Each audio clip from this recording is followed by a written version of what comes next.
Welcome to LC Screen Talk. My name is Larry, and this is my review of Shazam!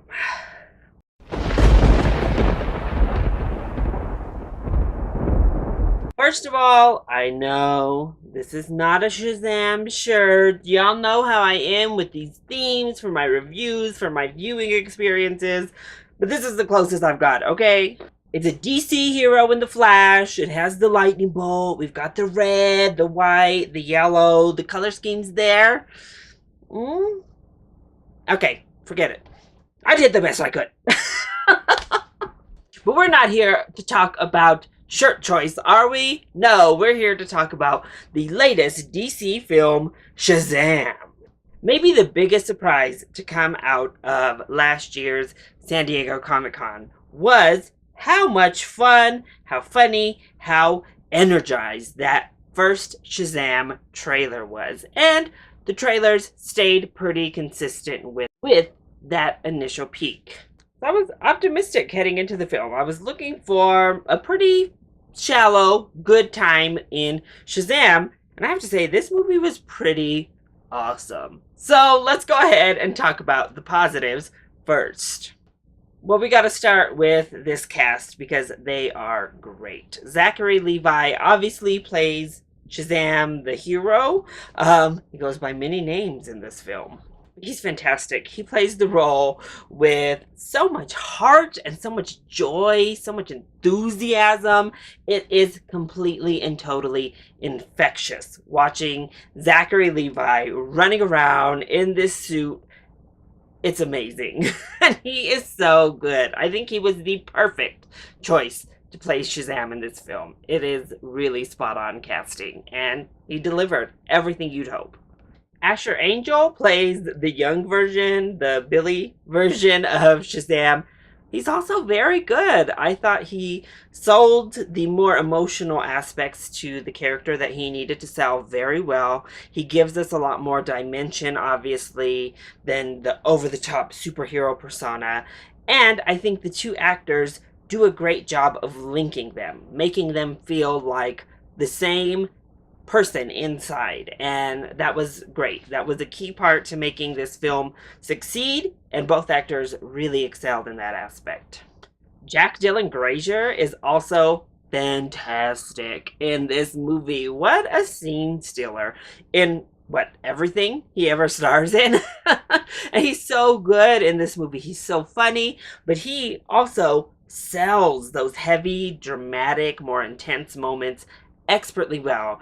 He has great chemistry with both of his co-stars, with Asher Angel and Zachary Levi. He is fantastic in this movie. Then, of course, we have Mark Strong, who is playing our villain here, and he was perfectly fine. He is a little bit one note as a villain, but Mark Strong just has such a great presence, and he really let it be known in this film. And then we have a pretty small but obviously significant role from Digimon Hansu, and he was predictably solid, as he always is. It seems he's always in a role kind of like this, a very small supporting role. But why do you blame them for casting him? Because he always delivers and makes the most of these type of roles. He was having a lot of fun with this movie. You could just tell he was chewing into it. And it was fun to have him around. And maybe I wish his part was just maybe a little bit bigger even. And what really propels this, honestly, is that the entertainment factor is off the charts. It is so funny. It is so endearing.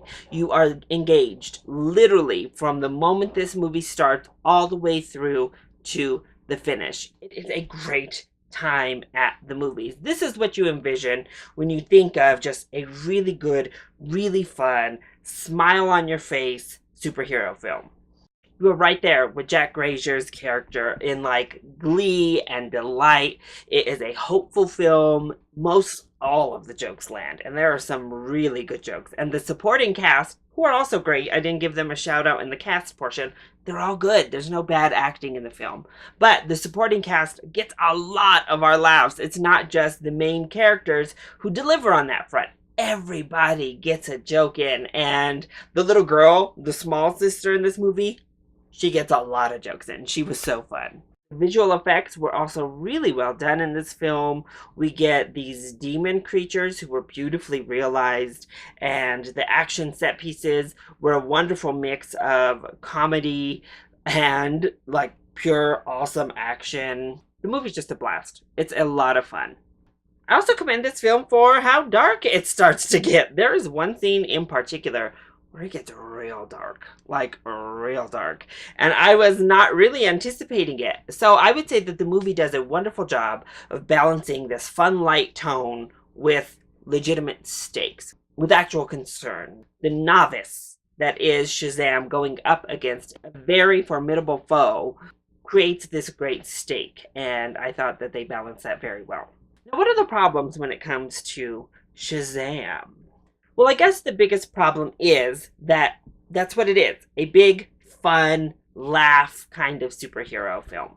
There is somewhat of a lesson in here. There is somewhat of a message that comes through, but that's certainly secondary behind the fun, which is not a negative really, but I just don't think that they necessarily developed this message of family that they were pushing for in a way that had character development feeling authentic. Instead, I have to say, you are kind of wondering why our main character was chosen. They make it seem a whole lot like Digimon Hansu's character was just out of time, out of options. Let me pick any old body off the street. Because for a good portion of this film, you really are like, okay, maybe there is a pure heart in there. It's taken a while for us to get to it. It's understandable. But the problem is when we get to a certain emotional payoff for the character, it is a little bit underwhelming. And then the follow-up to that revelation is very expedited. We move very fast past any sort of emotional comprehension of what just happened. Suddenly the character has done a complete 180. And that's where I think the script was shoddy. It was great in creating jokes and keeping us moving and keeping a smile on our face, the laughs rolling, but it really skipped over major moments of actual development in the character. We just jumped from one means to the next and kind of skipped over some of the gritty and messiness.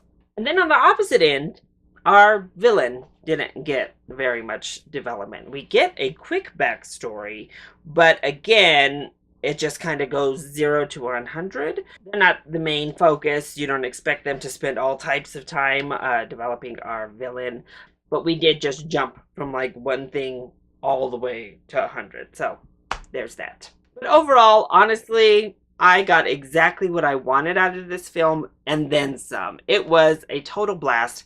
This is maybe the most pure fun I've had in a movie theater so far this year, certainly. This is one of the best DC has put out thus far. It's so authentic, it's so joyous and genuine that I think if you enjoy superhero films, you're going to be hard-pressed not to have a great time with this movie. So, if you're into the superhero comic book genre at all, I say give this a full price ticket. And honestly, if you're looking for a film to see in the movie theater, this is a fantastic choice. And I say just give this a full price ticket in general. It was so much fun. And if you do see it, stay all the way. There are 2 post-credit sequences, one mid-credit, and then the one at the very end maybe isn't consequential plot, but it's so funny that I think you need to see it. So make sure you stay all the way through the credits. So that is my review of Shazam. I hope you enjoyed it. If you did, go ahead, click like down below and subscribe to the channel so you are always up to date on our latest videos. Also, join in on the discussion. Are you excited to see Shazam? And what is your favorite in the DCEU? If that's still what it's called. Let me know either in the comment section down below, or you can hit me up on Twitter. I love you all so much for your support. Mwah! Thank you for watching, and I'll see you next time. Bye!